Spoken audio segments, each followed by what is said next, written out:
annonce que selon l'OMS par exemple, une fille sur 5 qui est victime de violences sexuelles et un garçon sur 13 selon les chiffres de l'UNICEF et de l'association Mémoire Traumatique et Victimologie. Donc on dit une fille sur 5 et un garçon sur 13, ça fait quand même une grande quantité d'enfants qui ont été victimes d'agressions sexuelles. Alors une violence sexuelle, une agression sexuelle, c'est quoi? Elle peut se faire avec ou sans contact corporel. Avec, dans le sens où ça peut être une fellation, une masturbation, un toucher du sexe, ce qu'on appelle attouchement, mais c'est un peu large, attouchement. Ça peut être aussi un viol ou une tentative de viol. Donc il peut y avoir pénétration, qu'elle soit anale, buccale ou vaginale. Mais une agression sexuelle peut être aussi sans contact corporel, c'est-à-dire faire un enfant, par exemple, visionner un film pornographique ou des images pornographiques, ou ce qu'on appelle les baillookés, les voyeurs, tout ça, ce sont des agressions sexuelles. Les agressions sexuelles sont une violence sexuelle, sont une forme de violence sexuelle qui a des conséquences extrêmement graves à moyen, court et long terme sur les enfants qui sont victimes, sur les plans psychologiques, social, physique et sur la vie sexuelle. Alors en fait, c'est très difficile d'identifier un enfant qui a été victime d'agression sexuelle. C'est parce qu'il y a en fait ce qu'on appelle les symptômes spécifiques. Donc où par exemple un enfant va avoir des actes sexuels avec un autre enfant ou des actes sexuels avec un animal ou va mimer des actes sexuels qui sont en décalage avec son âge. Donc là, ça peut être ce qu'on appelle un symptôme spécifique aussi, où l'enfant va parler d'agression sexuelle subie. Il peut dire « tel dimoun fait mal élevé au moi » ou « tel dimoun a mis son doigt dans mon poum » par exemple. Donc il va nommer. Et un enfant, la parole de l'enfant est une preuve, est un symptôme les plus parlants et les plus forts qui va montrer qu'il est victime d'agression sexuelle. Parce qu'un enfant n'a pas la maturité psychique pour inventer les actes sexuels qu'il peut décrire. Et il n'est même pas supposé les connaître. Donc il y a ces symptômes spécifiques qui sont aussi ce qu'on peut voir. Ça veut dire que c'est possible qu'on puisse voir des blessures anales ou vaginales ou des dilatations anormales au niveau anal ou vaginal. Des saignements aussi, qu'ils soient anaux ou vaginaux. Donc ça c'est possible d'avoir ce genre de symptômes ou qu'un enfant va avoir des difficultés peut-être à s'asseoir en classe ou à s'asseoir sur une chaise.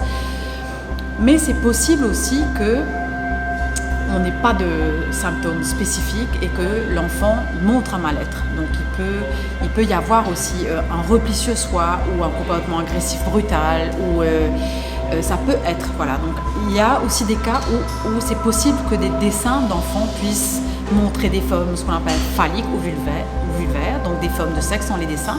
Mais encore une fois, le dessin d'enfant ne suffit pas, ce sera le dessin d'enfant et sa parole. Donc la parole de l'enfant, autant que l'enfant puisse parler, c'est extrêmement important. C'est vrai que dans les cas parfois chez des enfants handicapés, c'est extrêmement difficile, où la parole peut être inexistante ou difficile, c'est beaucoup plus compliqué. Et pour ça, il faut absolument observer les enfants et les regarder vivre, leur poser des questions et bien sûr en amont avoir parlé du développement psychosexuel, de la sexualité, du sexe qui est un organe comme un autre et des risques et des violences. Le sexe est tabou pour les adultes. Le sexe n'est pas tabou pour les enfants. Le sexe, ce qu'on va dire, ce qu'on va nommer partie intime, on se cache derrière un peu partie intime parce que ce qu'on va nommer zizi, toutoune, peu importe quels sont les mots qu'on emploie pour parler de l'organe sexuel, sont un organe comme un autre. Mais les adultes sont mal à l'aise souvent pour parler de ça. L'idée n'est pas non plus d'aller étaler toute la vie sexuelle, c'est pas ça de parler de sexualité aux enfants, mais c'est de leur dire tu as aussi un sexe, tu as des fesses, tu as des seins, voilà la puberté, et puis donc vraiment de pouvoir parler des changements au niveau du corps, de parler des règles, de parler aussi, quand ils seront plus grands aussi, d'avoir des relations sexuelles, ce que ça implique. Et tout ça, c'est important parce que la sexualité est une partie intégrante du développement de l'enfant et de la vie d'un être humain. Donc il y a vraiment abordé la sexualité comme ça, le développement sexuel, et dans un autre temps parler des différentes formes de violence, que ce soit la violence physique, la violence psychologique, verbale, et la violence sexuelle, et des risques.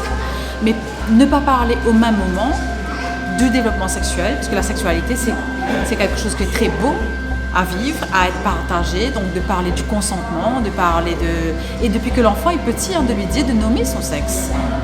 Après, c'est de quel âge? Un enfant, psychiquement, à l'âge de 4 ans et demi, il peut tout à fait comprendre comment on fait des bébés et comment une femme accouche.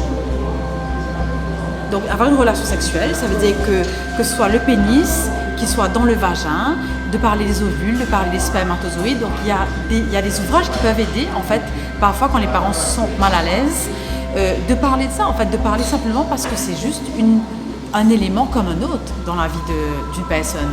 Et après, donc en étant plus grand ou en étant adulte, c'est de pouvoir le partager, donc d'avoir ces valeurs aussi qu'on peut associer à la sexualité, aux relations sexuelles, des valeurs de partage, des valeurs de tendresse, des valeurs de consentement extrêmement important, le plaisir, le fait que ce soit agréable d'avoir une relation sexuelle, mais bien entendu avec aussi des protections et de pouvoir parler des violences sexuelles pour que l'enfant sente aussi qu'il puisse parler de ça. Mais plus on va arriver à mettre des mots autour de ça, autour de la sexualité, autour du sexe. Encore une fois, l'idée, c'est pas de donner tous les détails du Kama Sutra, on dit leçon aux enfants, c'est pas ça. C'est de dire, on a un sexe, c'est important, c'est un organe comme un autre, il faut en prendre soin. Et puis, au fur et à mesure de lui dire que personne n'a le droit de toucher, ni de demander de toucher pour lui. Et c'est important aussi parce qu'en fait, de faire attention quand on va parler de prévention aux enfants, c'est que les auteurs d'agressions sexuelles sont adultes ou mineurs. Alors, selon le MITRE, en 2017, il parle de 1 cas sur 3, une agression sexuelle sur 3 qui est commise par un mineur. Selon Joulin, en 2019, il parle de 1 cas sur 2 qui serait commise par un mineur. Donc, en fait, c'est important et la majorité des violences sexuelles chez les enfants sont commises par des proches de l'enfant, sont commises au sein du cercle de confiance de l'enfant. Donc, c'est très important de parler aux enfants des agressions sexuelles et des risques en fait, mais pas de dire ne parle pas avec un inconnu ou ne monte pas en voiture avec un inconnu. Parce que dans les cas d'agression sexuelle, les auteurs, malheureusement, hommes ou femmes, sont des proches de l'enfant et de la famille.